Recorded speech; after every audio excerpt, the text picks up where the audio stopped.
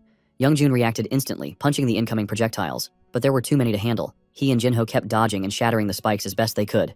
In the chaos, Jinho activated the Mowgli fragment, sending it forward to slice through and block. Together, both of them start coordinating their hits while keeping Cerberus under pressure. As Hyunwook barely avoids a powerful hit, he mutters that he nearly died on that landing. But Choi Young-jun, without any sympathy, snaps back with a cold remark while questioning why he didn't. At that moment, Hyunwook realizes there's no point trying to reason with him right now. Their focus needs to stay on the fight. Just then, Young-jun spots a young girl nearby and wonders if their enemies are the ones responsible for what happened to her. Hyunwook notices his reaction and looks at him surprised. Without saying much, both of them feel the same rage. Whoever hurt those girls, they're going to pay. Hyunwook quickly lets him know he'll provide support from a distance. Then while counting down together, 3 to 1, they rush toward the enemy. Young-jun moves straight toward Cerberus and Hyunwook shouts at him to take him down. The energy shifts as Young-jun gets closer, ready to finish Cerberus off. At that moment, Hyunwook actually feels a spark of happiness while thinking the fight might soon be over. But suddenly things take a sharp turn. He notices just in time that the enemy is far stronger than expected and is preparing to strike, an attack that could be deadly. As Young-jun heads toward Cerberus, a sudden strong gust of wind sweeps through the area. Right after, Hyunwook becomes aware of an intense buildup of mana around them. He instantly senses that if the battle stretches out any longer, things might turn worse. Then, unexpectedly, Cerberus steps forward and splits into 2 separate forms. Hyunwook is taken aback by this and starts wondering if one of them is the actual main body. He can't tell which is real, and now the plan for a 2-on-1 fight clearly won't work anymore. One of the opponents moves closer to Young-jun while shouting in a language he can't understand. While trying to make sense of the yelling, Young-jun suddenly remembers some anime he's watched before. Based on that, he guesses the creature might be saying something like foolish mortals daring to challenge an immortal, and that the price for such defiance is death. Out of curiosity, he tries to confirm if that's what it's saying, while hinting that his throat could still be cut open, and he should be ready to be sliced again and again until he actually dies. Meanwhile, one of Cerberus's bodies is clashing with Hyunwook, where he's doing his best using the Mogle fragment. The other body goes against Young-jun. Hyunwook quickly notices how fast the creature is moving, making it hard to land a clean hit. But then, right as Young-jun activates his skill, the body shatters into many pieces while breaking apart entirely. However, instead of feeling accomplished, Young-jun realizes something isn't right. It's not that the fight was easy, it's that his blood sugar is dropping fast. He knows if he doesn't get some alcohol in him soon, it might turn dangerous. So, without wasting time, he grabs a bottle from his bag and takes a swig. Just as he's drinking, out of nowhere, Cerberus appears again while standing right in front of him. Young-jun manages to slip past the opponent's attack just in time. Right after, Hyunwook moves in and swings at the enemy, but at the same moment, the opponent lands a powerful counter that sends him crashing to the ground. He quickly realizes the impact was so intense that even his hardening ability couldn't handle it. Moments later, a system alert notifies him that the mass from the Mogle fragment has now been sealed. As the enemy stands in front of him, Hyunwook pushes forward again, and Cerberus is caught off guard by his sudden approach. Meanwhile, Young-jun watches and casually remarks that, while Hyunwook is pretty impressive for a human, he's still just that, a human. From now on, he adds, it's time to feel the real fury of an immortal. While mimicking the opponent's language, Young-jun wonders why the creature suddenly stopped talking right when he was in the middle of translating for him. Then he casually mutters that, thanks to our boy, he's completely out of alcohol now. And honestly, it doesn't matter if the opponent's immortal or not. If anyone messes with his booze, they're going to suffer for it, even if they can't die. On the other side, Hyunwook keeps battling the enemy while throwing in a sharp jab about how long it can keep grinning like that. Then, without hesitating, he hurls the Mogle fragment toward it. The hit slices the opponent clean in 2, but surprisingly, it still holds a lot of power and keeps laughing. This reaction irritates Hyunwook even more. Seeing the elf laugh again sparks frustration, and a thought flashes through his mind. It's definitely hiding something. Just as he suspected, this one can regenerate too. The opponent keeps laughing non-stop, its voice echoing around them. Meanwhile, Young-jun moves in on Cerberus and strikes him hard with his spear. At the same time, Hyunwook starts piecing things together. With the way mana is overflowing and the rapid healing, he realizes this creature really does seem immortal. But then while thinking back on all the battles he's fought, he reminds himself that monsters often fake their true nature. It's a common trick that they act invincible just to hide a weak point. If neither of the 2 bodies is the main one, then something's off. That's when he notices something strange, that the same spot on a body, once injured again, doesn't heal. That's when it clicks. The one-eyed creature didn't split to confuse them. It split because both bodies are real. They're not clones or illusions, they're one single being, just in 2 forms. But there's a bigger issue now. Young-jun's energy is running low, and Hyunwook can see he's starting to get reckless. He wonders if Young-jun will even hear him out at this point. Still, they have to end it all with one clean move. So, without wasting time, Hyunwook calls out to him and points out that these 2 aren't truly immortal. If they strike the same spot on both bodies, the regeneration fails. He urges him to focus that they won't get another shot at this. They need to hit both necks at the exact same moment. But Young-jun's not having it. He's too deep into the fight now and doesn't want to hear a word. Grinding his teeth, he mutters under his breath that he's not about to give this monster an easy way out. He tightens his grip, clearly fired up, and brushes off the warning. Right after, Hyunwook asks Young-jun if he isn't going to rescue the children. He responds that he'll go and handle it. But Hyunwook snaps back while telling him to quit complaining and stay focused on the plan. They've only got 1 shot, so all attention needs to be on the enemy. Without wasting a second, Hyunwook uses the metallic transformation shield on the opponent and signals Young-jun to strike. He then charges in, grabs the enemy by the neck, and Young-jun follows up by slicing straight through it. Right after, they both receive a notification saying that the source of deterioration, the boss monster, has been eliminated. Another message confirms that the rate of deterioration has now slowed down a lot. In that moment, Hyunwook is informed that they managed to stop the second source of deterioration before the boss monster appeared. If they keep taking out these sources like this, then the soul waves might actually be the first ever to be fully defeated in human history. After the fight, Youngjun calls out to Hyunwook and asks if it's finally over. Hyunwook replies that yes it is. They had a rough time, but somehow pulled through. He adds that thanks to Youngjun, despite his usual refusal to follow orders, they've cleared the hardest part of the mission. But then Youngjun walks up to him, looks serious, and demands to know where his babies are. Hyunwook tells him to calm down, that the area near the supplies is safe, and questions if they really need to get into this right after winning. However, Youngjun doesn't back off. He says no one ever claimed they'd truly won. No one ever said it was over. When Youngjun, who is perched on Hyunwook's shoulder, suddenly tries to take him out. Just then, Wonsuk shows up, and Hyunwook calls out for him to stop the chaos. But instead of jumping in, he simply questions what the two of them are doing. Youngjun, while struggling a bit, admits he can't get his weapon to land a hit. In response, Hyunwook mentions, half-jokingly, that he hasn't touched his booze, only sniffed it once. But before anything more can happen, Hyunwook notices something strange as Youngjun suddenly slips off his shoulder and drops to the ground. Surprised, he looks down and sees him lying there. Still conscious but completely drained, Youngjun murmurs that he is exhausted from running around so much and, since they have saved the kids, he will get his revenge after a nap. At that moment, Hyunwook realizes something. Even though Youngjun is wild and hard to handle, he is also someone deeply dependable. It reminds him of someone from his previous life, someone familiar in spirit. With a small nod, he acknowledges the effort and mentally tells him to rest well. Soon after, they receive a new notification. It is a reward for taking down the Dark Pastor, an ancient coin once offered by his worshippers. It is labeled as a relic from an underground kingdom. The moment Hyunwook sees it, he thinks it has to be from the gnomes. These gnomes, creators of the legendary Hextech, were known more through their relics than presents. In his past life, they had never actually appeared, and their artifacts were beyond pricey but also incredibly useful. He figures the coin could probably be traded for a rare ancient gnome item, and instantly decides not to consume it by mistake. But just then, another system message pops up, congratulating him that he has absorbed a Devil's Metal Legion. That surprises him. He grins, realizing that it has taken a bit of time to fully digest. Along with that, he unlocks a new skill, Signal Core, from absorbing an elite grade item. When he opens the status window, he is stunned by what he sees. He now has access to Centurion Force, a power that lets the user control others and form loyal followers. Up until now, his ability hasn't really involved creating any kind of army, but now it finally makes sense to him how that necromancer has been able to command such a massive force. Smiling to himself, he thinks he will continue absorbing every bit of strength from his enemies moving forward. Meanwhile, Wonsuk glances at Youngjun and checks if he is okay. Hyunwook casually reassures him while explaining that he always dozes off when he is worn out. At the same time, Youngjun, still clutching the gnome moonshine in his sleep, mutters something about not letting go. With a small laugh, Wonsuk picks him up and slings him over his shoulder. He then reminds Hyunwook that the fight isn't over below and asks if he plans on helping. But Hyunwook, without much concern, declines. He believes there is no need. Meanwhile, on the other side where the rest of the soldiers are gathered, Choi Taeyong instructs everyone to get ready for warp.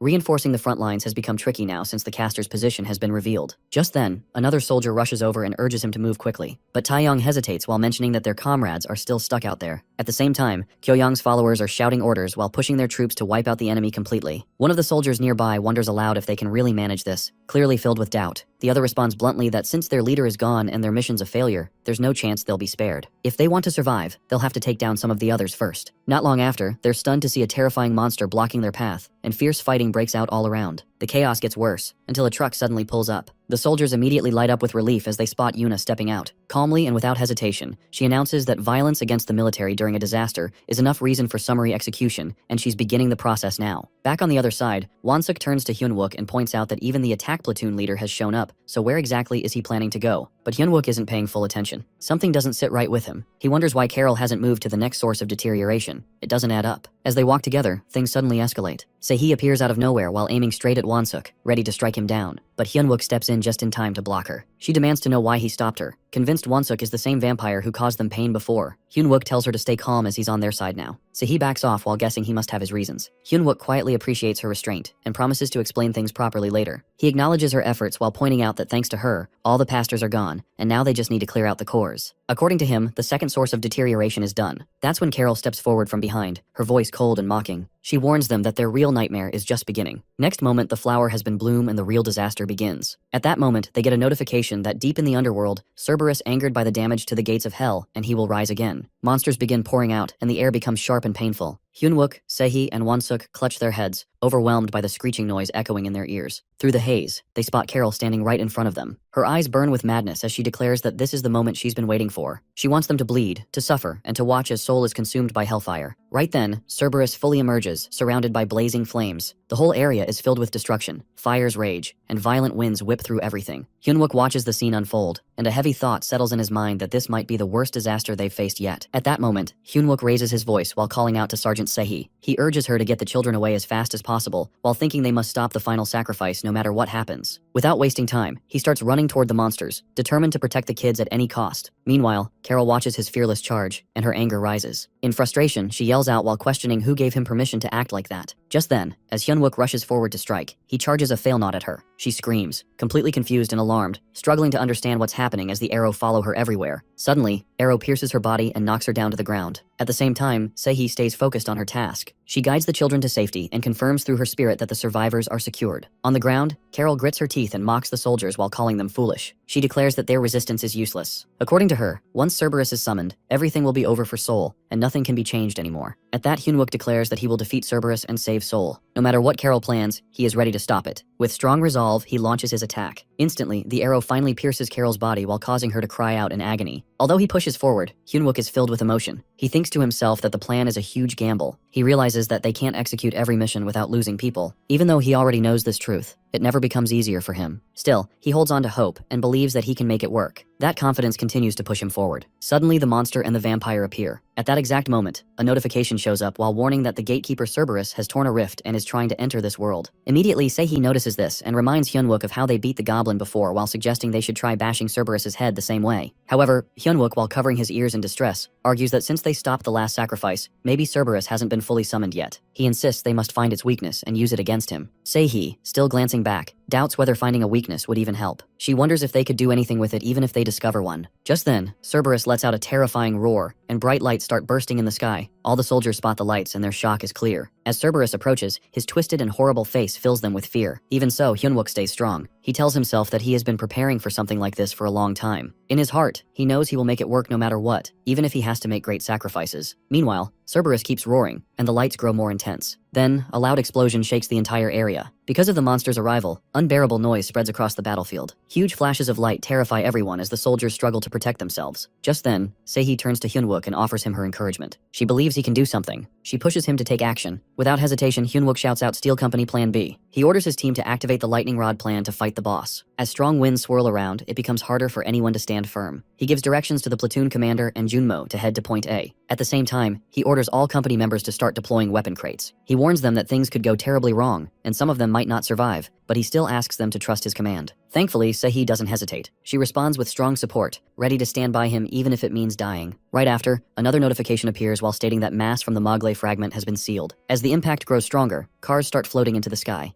At that moment, Wonsuk grabs a huge weapon. Hyunwook instructs him to pick it up and move with the attack platoon commander. Wonsuk hesitates for a second while wondering if he should leave Hyunwook and the survivors behind. Hyunwook quickly responds while explaining that the altar is the safest place for now. He adds that Sergeant Choi Young-jun won't be unconscious for long. They need to act fast before Cerberus adapts to the environment. Meanwhile, Sehi focuses on rescuing the children while understanding how urgent it is. The monster's attacks grow stronger. At the same time, Yuna hears Hyunwook's voice through her microphone. He tells her to distract Cerberus along with Private Wonsuk. She freezes for a moment, shocked that Wonsuk is still alive. She replies with disbelief and asks if she can trust Hyunwook again. He answers her clearly and confidently. Reassured by his voice, she gathers her strength. She admits that she doesn't fully understand what he's doing, but she believes he can bring results. Feeling energized again, she gets ready to face her opponents. Then, Hyunwook calls out to Wonsuk, and he responds immediately. Hyunwook tells him that he's counting on him to have his back. In response, Wonsuk shifts into his monster state and shouts with determination, ready to fulfill that promise. With the plan in motion, Hyunwook charges into the fight while urging Sergeant Sehi to come with him. She agrees without hesitation, and they both rush forward to take down Cerberus. As they move together, Hyunwook feels proud. For the first time, he truly believes he has a team that carries its own weight. Holding Sehi's hand, he moves forward with determination. Meanwhile, the lights continue to flash across the sky, and the soldiers can't look away from the incredible scene. Finally, Cerberus arrives at their location. At the same time, Wonsuk and Yunha prepare to strike. They fly into the air with their weapons, fully committed to protecting their partners. As they approach, the lights surrounding Cerberus touch them. The energy inside is extremely powerful. Both of them are struck by the current and thrown back immediately. Watching this unfold, Hyunwook realizes Cerberus is already using wide area magic, even though it's not fully stable. Cerberus lets out another furious scream. Waves of light burst from his body, all charged with deadly electric currents. Seeing this, both Unha and Wonsuk are left in shock. The other soldiers on the battlefield struggle to keep themselves alive. Seeing this happen, Hyunwook wonders if he can really withstand such power. Suddenly, large light waves rush toward Junmo. Hyunwook notices it just in time and yells Junmo's name to warn him. But the wave strikes Junmo, and his body starts to burn. His face darkens as the impact knocks him down. The scene flashes to the past during their time. At the middle school temporary shelter, Junmo remained beside Hyunwook. Just then, Hyunwook handed him the Cloud Blade. Confused, Junmo looked at him and immediately questioned the reason behind it. In response, Hyunwook explained that he was only asking him to hold on to it. However, Junmo's concern grew, and Hyunwook asked if he truly planned to go through with this. Yet, without hesitation, he answered with confidence that he would, while believing that someone weak like him had to do whatever it took to grow stronger. Even so, Hyunwook warned him that failure could mean death. Nevertheless, Junmo held the Cloud Blade more tightly, and after a pause, he admitted that he had lived his entire life in obscurity. In his view, a loser's life was not worth living. At this point, Hyunwook began explaining that regular players increased their level and grew through combat. In contrast, both he and Junmo were different, special cases known as out-of-level growth players. Therefore, they had to find unique ways to grow, with no standard path to guide them. Although Hyunwook had already tried several methods to help Junmo develop his electric attribute, every one of them had failed. But now, Junmo firmly declared that he would not continue to live like that. Hearing this determination, Hyunwook revealed that only one method remained. Instantly, Junmo assured him that he was ready and fully prepared to meet his standards. He called him Sergeant Hyunwook and stood proud. Meanwhile, a storm brews in Hyunwook's mind. He reflects on how he doesn't remember Junmo from his previous life. That's because Junmo had died too early. As a result, doubt creeps in. He wonders that what if this gamble fails? What if he's wrong? Can he really take responsibility for another's death? Soon after, in the present battlefield, Junmo finds himself under a brutal attack from Cerberus. At that moment, Hyunwook is shouting for him to endure. Bright light floods the air, and Junmo's helmet falls to the ground. He's badly wounded by the electric current and intense light. Watching this, Hyunwook pleads for him to hang on. However, waves of magical light continue to rain down while pushing Junmo to his limits. Even so, Junmo does everything he can to fight through it. Against all odds, he manages to stay conscious. Then suddenly, a notification appears congratulating him that he has unlocked the skill, self-levitation. Filled with joy, he bursts into a loud cheer. He's proud and overwhelmed with happiness. On the other side, Hyunwook also lights up with relief. His partner has finally awakened. Shortly after, another message appears that area of effect magic, clouds of health cast by Cerberus, has been absorbed by a mysterious player. In that moment, power surges through Junmo's body. He feels new strength and additional skills emerging. Bursting with pride, he yells out to Hyunwook that he did it, that power is now flowing inside him. For the first time, he truly understands what it feels like to grow. Hyunwook watches while smiling to himself and thinks it's a jackpot. Junmo's awakening, he realizes, has created the perfect opportunity to defeat Cerberus. Just then, a soldier rushes over and demands to know what's happening. Without wasting a second, Hyunwook responds with urgency. He instructs the soldier and Sergeant Sehee to prepare a warp gate in the sky. Meanwhile, Sehee sees Hyunwook running and questions where he's going. She wonders why he isn't helping the assault platoon leader. In return, Hyunwook explains that Junmo will block the area of effect magic, and that both the platoon leader and Wonsuk can buy them enough time. As for him, he plans to tame the monster in the meantime. Then, a new notification appears that beginning the link with the Hunted Armor Black magic. You may now use Hunted or Not magic once linked. Veins begin crawling across Hyunwook's face. He immediately realizes that the monster is resisting.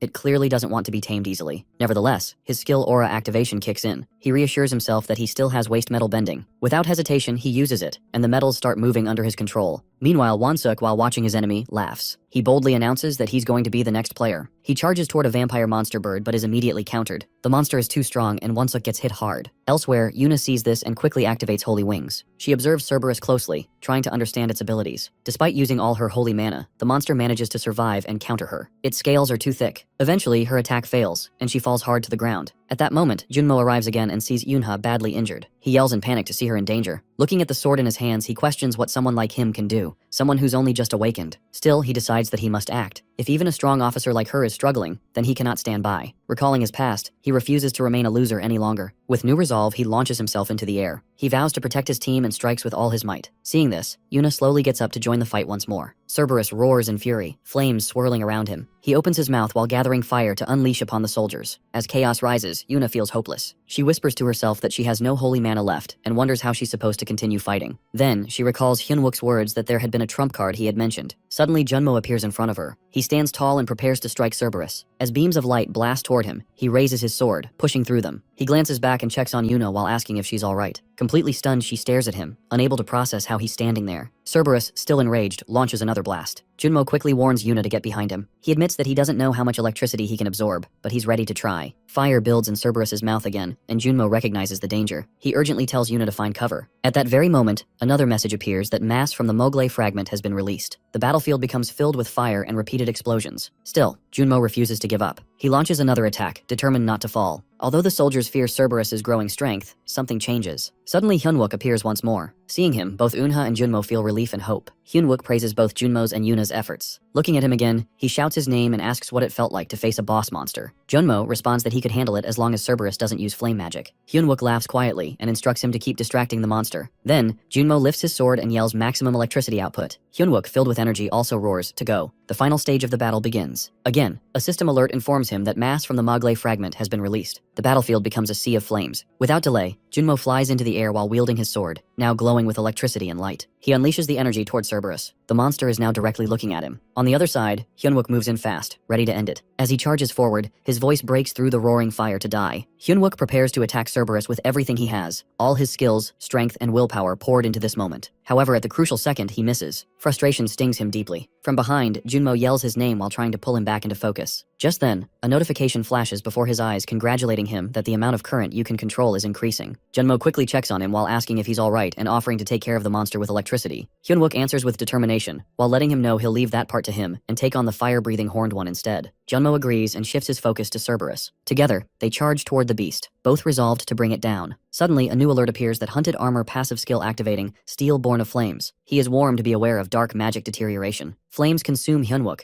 yet he holds strong while thinking that if it weren't for the hunted armor, the fire would have burned him to ashes. At this point, the heat is overwhelming, fire filling every corner of the battlefield, all caused by the raging Cerberus. The monster, now consumed by anger, uses every ounce of its power. Hyunwook pushes himself as well, but soon realizes that none of his strikes are breaking through. Frustrated, he starts thinking he needs to find a weak spot. Meanwhile, Junmo shouts he's holding back the monster's attacks as best he can, but urges Hyunwook to end it soon as they need something big to finish the job. Hyunwook admits he's trying and asks if Minhee's warp has arrived. But then, the monster unleashes a massive wave of fire, and Hyunwook quickly orders Junmo to fall back while calling for a tactical retreat. Cerberus seems more powerful than ever, and another notification brings more fear, which informs them that the gatekeeper Cerberus has acclimatized while it's accelerating deterioration. As the flames spread violently, soldiers scramble in panic. One of them cries out about the flames getting out of control. Another shouts that the target is moving toward the bombardment zone. They're all doing their best to stay alive and help others. Suddenly, a soldier reports that the warp setup is complete. He calls to Kim Se-hee to ready the weapons. She confirms while letting him know they're prepared. He glances back while calling to Hyunwook with urgency while pleading for him to succeed as this is their only chance. With no time to lose, their final plan begins. A helicopter descends through the heavy fire, and chaos takes over as both flames and lightning waves crash through the area. Junmo continues struggling with the cloud blade while holding the monster. Meanwhile, Hyunwook comes speeding in, weapon in hand. He shouts at Junmo to move aside, then charges forward and strikes the monster, yelling for it to work already. The attack lands, but only slightly wounds the creature. Cerberus, instead of weakening, draws in more power. Hyunwook's frustration grows deeper. He realizes its skin, its strength, even its speed. Everything is beyond what he expected. The monster is adapting. It's getting stronger. He must act fast to find its weak spot. Then, he observes more closely and notices something that the horned head is guarding another one that seems incomplete. Cerberus should have 3 heads, each using fire, electricity, or toxic gas. But only fire and electricity are being used during their fight. Hyunwook realizes that it means the left head, still incomplete and guarded, could be the weak point. As he figures it out and starts running while calling out to Junmo that he's found it, he tells him to keep distracting the monster while he aims for the left head. Almost instantly, another notification flashes to inform Junmo that his used electricity has exceeded the required amount. It also helps him to unlock a skill. Junmo sees it and responds with all his strength while ready to face the monster with his new skill. He continues pulling Cerberus's attention while Hyunwook makes his move. Back with the soldiers, they watch this unfold. One of them reports that the target is just 5 kilometers from the bombardment zone. But they hit another problem that the drones can't reach the right altitude due to heavy lightning strikes. The monster moves closer, 3 kilometers now. The soldiers begin to panic and someone urges to push it as high as possible, 1 kilometer away. Then, the final notification arrives that target has reached the bombardment zone, open area. Everyone tenses. A soldier announces that Sergeant Hyunwook is moving into the warp bombardment zone. Se-hee arrives on scene while calling out, but the lieutenant tells her they can't intervene anymore. All they can do is trust Hyunwook. He orders her to proceed, and she does immediately while shifting the weapons toward the warp. Meanwhile, in the air, Hyunwook prepares for the final attack. He thinks through his plan.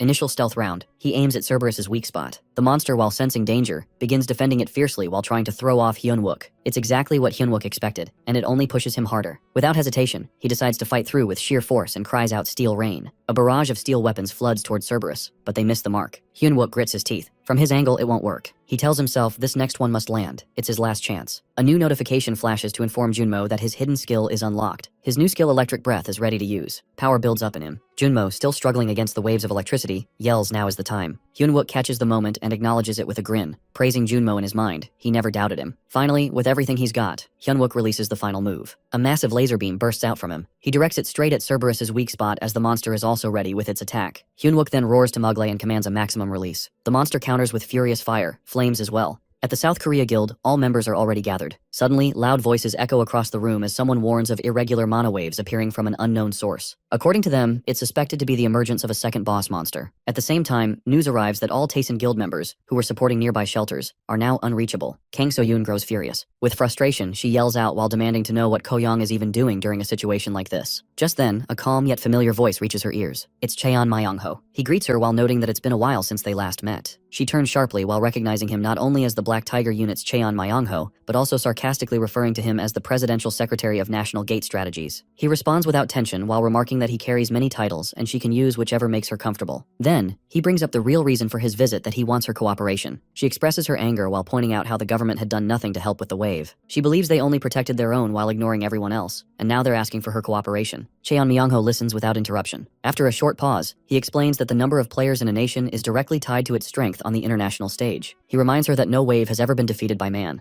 and when even the US and China failed twice, they spent a decade paying the price. If Korea fails too, the country might never recover and could end up conquered. Therefore, he argues, their survival hinges on how many players they have who can respond to these disasters. So-yoon, still not convinced, asks if cooperation means doing nothing. Immediately, he assures her that this isn't the case. He informs her that their special forces have already been deployed and are preparing to be the first in history to defeat a wave. Her eyes widen slightly as she asks if the rumors about an F-rank soldier are really true. He confirms them with confidence while adding that they finally have a real chance. Seo-yoon silently questions if they can truly pull this off. Noticing her hesitation, he presses further while telling her the situation has changed, and once more asking if she's ready to cooperate in defeating the first wave in human history. Meanwhile, on the battlefield, Hyun-wook applies full force to his attack. Immediately, a massive burst of flames erupts. Cerberus counters with more intense fire. Hyun-wook keeps pushing while growling that the monster should just die already. However, Cerberus refuses to fall. Hyun-wook becomes more and more frustrated. He mutters that if it's come to this, then he'll test how far he's grown. If he's truly improved, it should be possible to carry the weight of this moment. All around him, the fire spreads wildly, difficult to contain. Despite that, he manages to strike the monster. Then, a bright notification appears congratulating him that he has defeated the Cerberus. The deterioration from this source is rapidly decreasing. He stands firm, proud, and shouts that second source of deterioration is clear. Instantly, cheers erupt from all soldiers and civilians nearby. They celebrate the hard-earned victory. But moments later, another alert shakes the mood that the hunted armor's dark magic corruption is increasing. Hyun-wook reads the message and yells that it's too early to celebrate. He quickly calls Junmo while telling him they're heading to destroy the core. Meanwhile, he commands the rest to find survivors and prepare to move. They follow orders immediately. Hyun-wook and Junmo go together, and soon after, they destroy the core wave. They were notified that they have received a reward, Seed of Mistletoe. Hyun-wook inspects it with interest. Junmo glances at the seed and grumbles while wondering why they only received a stick after such a big battle. Hyun-wook corrects him. He explains that this isn't just any stick, it's Mistletoe,